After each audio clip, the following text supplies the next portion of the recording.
From the center of the universe, Toronto, Ontario, Canada, this is the SDM Show with your host, Rob Cairns. The SDM Show focuses on business, life, productivity, digital marketing, WordPress, and more. Sit back, relax, grab your favorite drink, and enjoy the show. Here is Rob. Hey everybody, Rob Cairns here. I'm the founder, CEO, and Chief Digital Strategist at Stunning Digital Marketing. In today's show, I have Mr. Todd Jones with me with this copywriting segment, and we're going to talk about what is the print. Sit back, relax, enjoy the conversation. The SDM Show is brought to you by Stunning Digital Marketing, the digital marketing concierge that helps you put all your marketing pieces together. We are your marketing experts. We are also your WordPress security experts and know how to lock down a website and protect yourself from bad actors. So contact us at Stunning Digital Marketing today. I do those tech things too. Hey everybody, Rob Cairns here. And I have with my good friend doing his bi-monthly segment, Copywriting with Todd Jones, Mr. Todd Jones himself. How are you, Todd? Doing pretty well. How about you? I'm doing good today. It's sunny, a little cool, but I'm going walking to the bus terminal after we're done recording, and I think it's gonna be a nice morning for a walk. So we It went. feels like it feels like we just did this like, a few minutes ago. Yeah, I know it does. It's funny. Toronto's been kind of crazy. 2 weeks ago, or 2.5 weeks ago, we had 3 feet of snow, which for us is high. Then we went into rain. Then it dropped overnight, but fortunately, all the water evaporated. So half of that snow is gone, and 3/4. And today it's sunny and spring is coming. And you can do the math, Americans, but we will be over 10 Celsius all next week. So spring is here. So, yeah. And the other reason spring is here is this weekend is at the time of this record. This will come out after. It's National Championship weekend in NCAA college basketball, and the tournament starts next week. And if you're a little bit ahead. The men's SEC tournament is next week, so the NCAA will be a week after that. It's the week after, so it's coming. Yeah, so it's 2 weeks away. About 2 weeks away, and then the other thing going on, which tells you spring is coming, if you live in Canada or frozen parts of the world, is the men's Briar, which is the men's curling national championship is going on. And I didn't know that's what it was going to be, curling. Yeah, and I'll say this: when the U.S. and Canada played in the hockey, whatever that was, what was that thing called that they were in, the National Cup or whatever? Four nations tournament. Yeah. U.S., Canada, Finland, and it spurred a little interest in hockey around here. Even we won the first game against you guys and then lost the second one. But as it went, I remember seeing somebody locally from Arkansas. Arkansas didn't have a hockey team. Yep. We had a semi-pro one years ago, but somebody said, and he's like big Razorback guy. He goes, I'm really interested in hockey now. Where's the closest hockey teams? And somebody chimed in. Dallas. Dallas and Nashville will be the two closest to this area, and both of them have a pretty good history. So my friend, I thought it was interesting. And the superstar in Nashville right now is my good friend, Mr. Steve Stamkos, who came via the Tampa Bay Lightning. So he used to be captain of Tampa, and he's a local boy. It's fascinating to me when hockey teams from the South win the NHL title, and it's happened. It's like it hardly ever gets. I see enough here outside to have hockey at all. And yet you got a team. I think Tampa Bay won, Nashville won, Dallas won. When Florida won last year. Yeah. So it's just like, wow. But anyway, that tells you. I think the sport is gaining a little bit of popularity due to the Four Nations Cup, and it's good for the sport. I got into it a little bit when I was living in Texas, and Dallas Stars made a run at the Stanley Cup, and they won it. And that was, I laughed and said I was down there 13 years, and the only championship of any kind that was won was by the Dallas Stars. And of course, everybody in North Texas was a Dallas Stars fan, and we had two legends on the team. The Mavs made the championship in an NBA championship when I was down there, but they lost to Miami. The Cowboys hardly made the playoffs when I was down there. Yep. Um, so it was it's like, how in the world can I live? And keep in mind, I moved down there right after the Cowboys won 3 out of 4 Super Bowls. It's like everybody probably thought they were going to keep. It's crazy, but it's actually really nice to see hockey doing well in the South because that shows the appeal. The other thing that's not hurting the game, and then we'll jump into the podcast, is Alex Ovechkin at the time of this record is 9 goals away from beating Wayne Gretzky's all-time Wow. goals record, and he's 9 away and counting. I think the record, somebody correct me, and I should know because I'm a hockey stats guy. I think it's about 890 to give you an idea, and he's 9 away. He's like flying, and at his age, he's in his late 30s. He's over 30 goals this year. He's just playing incredible, and I wish him nothing but the best because it's just an incredible moment, and that's putting eyes on it from a national perspective. And in the States, ESPN has a contract for hockey, I believe, correct? I think on TV right now, ESPN I and think so, TNT. yeah. Yeah, it's TNT. gaining a little popularity, and what's really sad is it kind of coincides with the popularity of baseball dwindling, which I mean, we've created a number of sports in this country. Basketball Yep. is a sport that was created here. Baseball, the version of Hang football on, that we I'm going to have. stop you. Basketball was created in Canada by Dr. Naismith and imported to the U.S. And U.S. politicians can take that one to the bank. Thank you. Not to I'd turn always this, heard he was in Kansas whenever he created that, but but maybe he was a Canadian, okay. and I need to throw that one in. U.S. politicians But can it take was that to the bank. created in Kansas, which is Yes, the United States. So, yes, but he eh, was Canadian. okay. So both anyway. But Thank you. my point is this: there's not a more American sport than baseball, and Yes. the popularity is dwindling right now in baseball. Yep. The anyway, we're getting lost. We can get It's not our prompting us word. to do our yeah. So, Yeah. but there are a lot Segue. of sports that are doing well. I mean, professional wrestling is probably at a high right now since the first time since the '90s. They weren't Um, just in Toronto with 30,000 people at Rogers yeah, Center. Ice Skydome. they had a good weekend in Toronto for the Elimination Chamber weekend. You had like I guess 3 events: SmackDown, Elimination Chamber, and NXT had theirs, Yep. and it was the venues were great. Yep. Two Yep. Canadians tore the house down in a no bar holds barred unsanctioned match, and yeah, so professional wrestling is doing really well. Obviously, football is still probably one of the biggest sports. Hockey is gaining popularity. Basketball is still off the charts. Women's college basketball is better than it ever has been. Yep. So you got a lot of stuff going on, but unfortunately, baseball has slipped in popularity, and I don't know what they can do to get that back. But Well, college baseball is still pretty popular, though. I know where they start with baseball, and then we're really going to move on. It's to take Pete Rose off the ineligible list and do what they should do and should have done a long time. And Well, I'm I sorry, don't have an still issue with that. There's a lot of other people in the Hall of Fame who got sorted past as well. So, you including know, Mickey Mantle and Willie Mays, who both worked for gambling casinos. So don't get me started on that yeah, one. So yeah. let's move on and talk about what we want to talk to. We can turn this into the Todd and Rob sports show any day of the week. That's easy with this crew. But today we're going to talk about prompt and what does that word mean? And I'm sure it's in the AI context. So take it away, Todd. Yeah, so I started thinking about this because I have been experimenting and playing with building prompts and creating prompts, and because if you're in content, you've got to figure out a way to use prompts, to Yes. do stuff. And it started well. I mean, I was doing a lot of stuff, but I started using it to build some emails for a client and somebody you and I both know, and created that. And I was learning. It was like, well, prompts for the AI is really like multi-layered, right? And now when I use AI, I usually pull it up and talk to it like it's another person.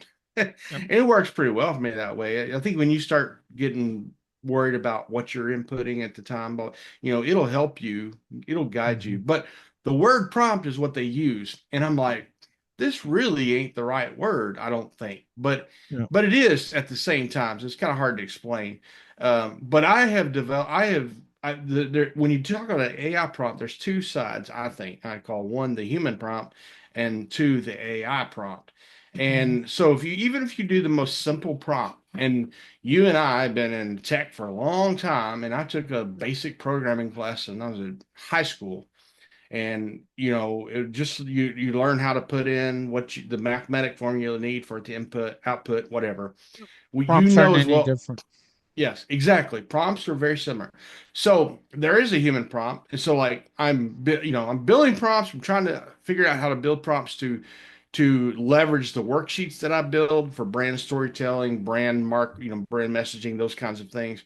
And so what I learned is that you have to have a prompt from the person, right? The user.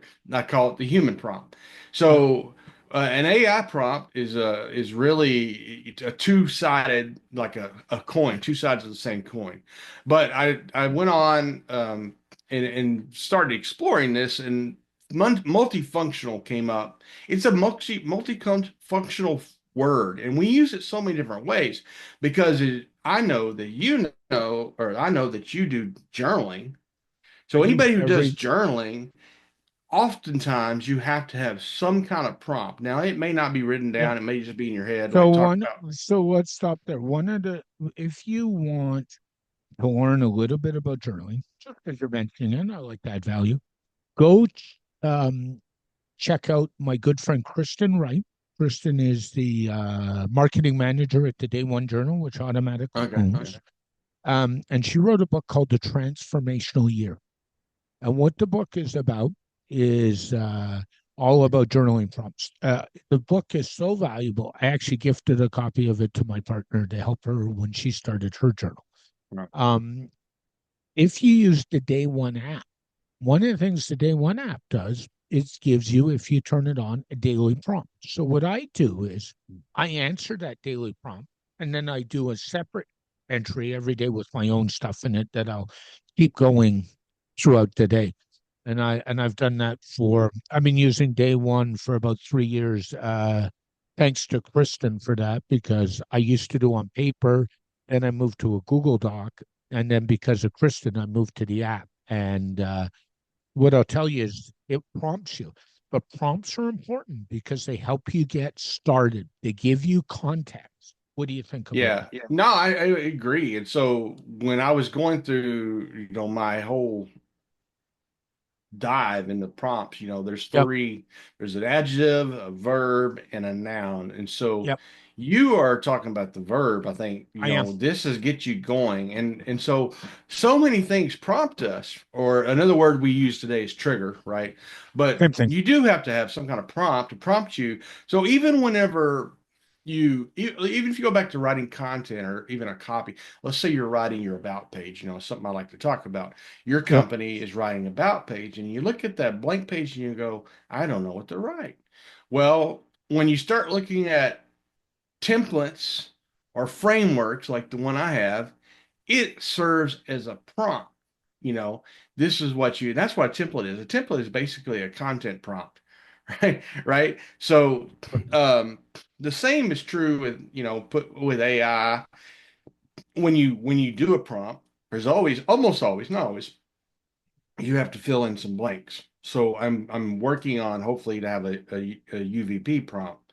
It's not anything groundbreaking. It's just but in order to do a good UVP, a unique value proposition, and to have Chat GPT or Gemini, whatever you want to use to crank out a value prop, you've got to input some things. And I'm Yep. working on that now. I'm working on a worksheet which will allow people to find that information and then build the prompt for them to use to spit out. And I don't think you should just spit out one value prop. You should probably put out at least 10 variations Yeah. of a value prop.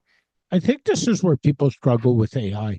They don't know how to get started, and they don't understand the concept of what the prompt does that gets them started or gets them. So anybody who's we've changed our podcast logo for the SDM show. That podcast logo was 100% generated by AI. I did not generate that this time. Uh, what tool do you use to generate? Gemini. Gemini. Okay. I Yeah. generated So with Gemini. So, but I gave it the right prompts of what I yeah, wanted. And that yeah. was the key. Now there are But some that's the things. thing that people have the problem with AI is they don't know what to prompt the prompt. So you have to prompt the user first. Like and you see it a lot with images when you're trying to do an image, right? You got to have a Yeah, prompt. So sometimes you have to sit there and think about it. Well, what do I want this image to do? yeah, And because if you're using something like Gemini or DALL-E or whatever, you've got to put in. I mean, it'll put if you put a little something in it, it'll put it out. It may not look like what you want it to, but it'll put something out. But one thing I've learned is if I am trying to describe a character, yeah, sometimes I will get so okay. I'll give you an example. I did the one about the lady from what's the Eagle song? Raven hair, ruby yeah, lips, yeah. witchy woman.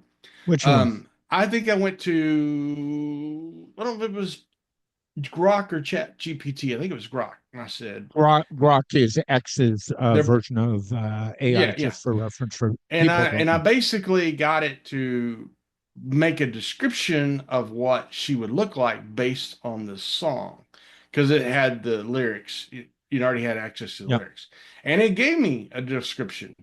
And I don't remember if I did it with Grok or I did it with Chat GPT, but I think I did it with Grok. And then I said, "Now make an image of this person," and it yeah. did.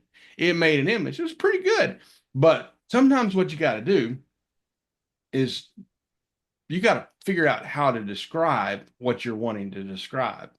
Yeah. Um, Grok will can output pictures of people well known in society, but me no, it didn't. Every time I've had it to try to do me, it doesn't know what I look like well enough. It's not Our always.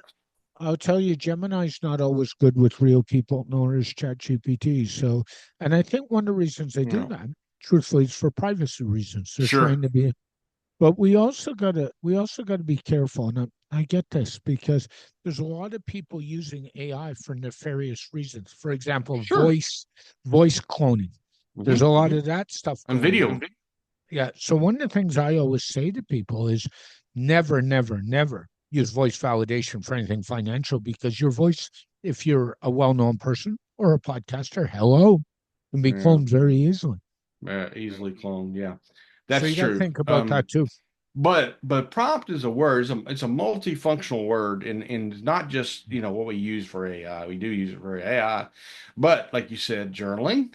But when people are trying to, even if you take, for instance, a brand story, like you're trying to create your brand message, whatever, Yep. um, you have to be prompted on what you like.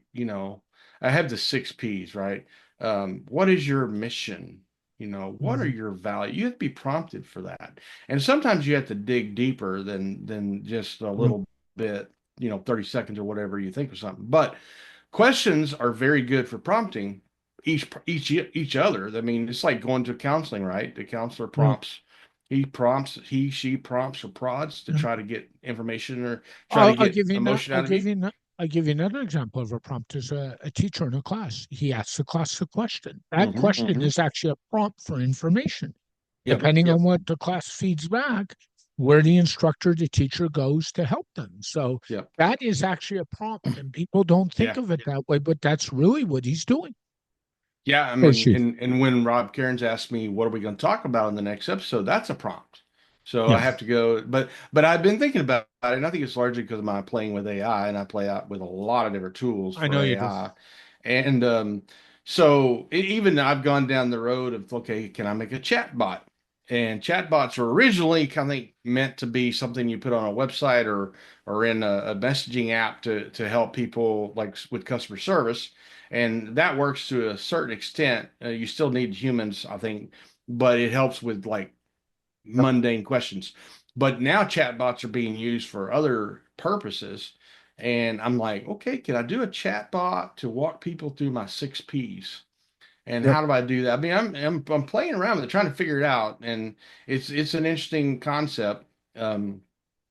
But Sometimes we just need prompts, and then by that, anything, like I said, anything can be a prompt. I mean, Yep. you're consuming information all day or content, and something prompts you, well, I need to do this, or I need to do that, or Mhm. this prompts a eureka moment in my brain. Yep. I never thought about this, the piece of content. So I guess in relation to the last podcast episode, to talking about content that's valuable, if somebody is consuming content and it prompts something in them that takes them to another level of knowledge or action or whatever, that content thereby becomes a prompt. So prompt is this word, it's a very simple word, but it has a lot of like, I don't know what the word is. I'm not being prompt well, but a lot of value in the word, like it, Yep. so many different ways. I'm ever amazed at how our friend Andy Crestodona uses Oh, yes. Yes, AI. our dear friend. And the Yep. other the other one I want to throw out there, we talked about Andy Lab, is a good friend of mine at Blue Wire Media in Austria, my good friend Adam Franklin.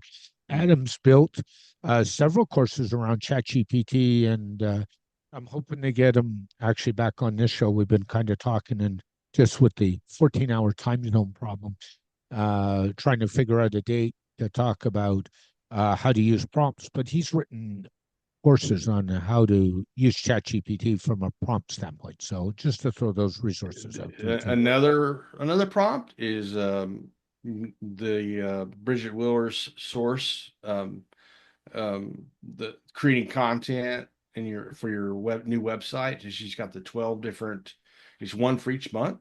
And it's Yep. basically the original version is based on prompt, really. And then Yep. she's added chat GPT prompts to it as well to make it even more useful for people, depending on, what you're, but, and here, and when it comes to writing content, I am not a fan. I'll say this. I'm not a fan of just saying, okay, here's the topic, write me an article. I'm not a fan of doing that because Chat GPT or whatever you're using is it's gonna pull from its own memory, and it may be good, but you're gonna miss a lot of nuance and a lot of humanity, and you may run the risk of plagiarizing something. Yep. So what I am more a fan of, and I actually shared this on LinkedIn on a post with somebody else wrote, what I'm a fan of is creating the rough first draft and letting Claude clean it up for me, I agree. because Claude is the best one.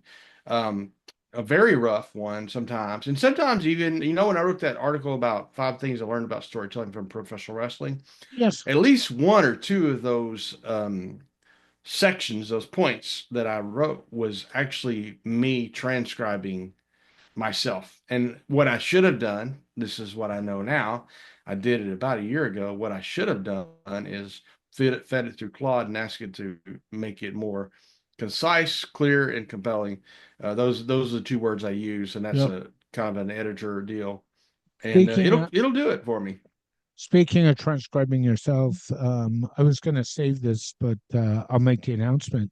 Over the next couple months, I'm taking all the episodes of the SDM show and I'm creating a series of ebooks that are going to be opt-in, that are going to be an ebook based on the show episodes and based on the highlights of those shows. And I'm going to get AI to generate all these ebooks. So Yeah, the prompts are going to be the text going in, and sure. then The it's going the to generate. transcript. Yeah. And I have to throw a big shout out to Bridget Williams on this one, because Bridget did this with a recent book that she did, which is, by Yeah. the way, now over on my shelf. I don't have it here, but I got it yesterday. So that's reading material for me. Another book to read that I need time to read, but that's another Yeah, story. yours truly has a chapter in there. Yep. Um, I'm in there, so I was on our podcast back when she was doing that podcast. So, But um, and Bridget's a regular contributor, for those who don't know, on a Marketing with Bridget Williard segment, and that we do. And she's just delightful. So if you want to read some interesting insight, go check that book out. Watch for the ebooks coming. They'll probably be released. I think I'm going to release them in 25s. So we're going to start at episode 1. So I'm hoping next week or two to get the first 4 or 5 out, which will take us through 525 episodes. And then I've recorded at time of this record, this is about 512 or 513, 522, 523 episodes. So you have a few to go, but check that out.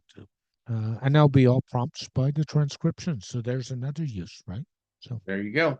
Yeah, I think that's a great way of doing things. And if I ever get a book out of me, that may be exactly how it happens. Me transcribing myself and then having AI to clean it up. But anyway, yeah. So prompt is a good word. It's a great word. Right now it's a hot word, I guess, because of what I think it's undersold a little bit. I mean, obviously we use the word prompt, but a lot of these AI prompts that we're using for complex problems are really multi-tiered, multi-level. yeah, no question. And so it's kind of underrated. It's a one word, and I like the word comprehensive prompt or something like that, complex prompt, because we get the feeling that, oh well, you just put this in there and it puts it out. Sometimes you gotta give it several steps. In fact, the about page framework, which I did a prompt for, which I'm probably going to rebrand it as a brand clarity prompt. That's what that is. You go through there and you're doing multiple prompts, at least 6 or 7 prompts just to make that work. And so I'm going to rebrand that probably as a brand clarity prompt, but basically it's based on the 6 P's of a robust about page. And so check that out, Todd. Thanks for talking about what is a prompt, and find more about you, copyflight.com. You're typically on X a little bit. You're typically on LinkedIn a little bit. You're also on Blue Sky, if I recall, when you decide to show your face to deal with all the political crap, and a little bit on Facebook and kind of all over the place. So go check Todd out. Look at his framework. Look at what he's doing. Need a copywriter. Look Todd up. He's big help. And thanks for joining me, Todd, as always. Thanks for having me. You're welcome. Yeah, have a great day in the great state of Arkansas, my friend. Be well. Thank you. This podcast has been brought to you by Stunning Digital Marketing, your digital marketing concierge to help the business owner put all his pieces together, whether it's email marketing, WordPress security, WordPress design and development, PPC, and more.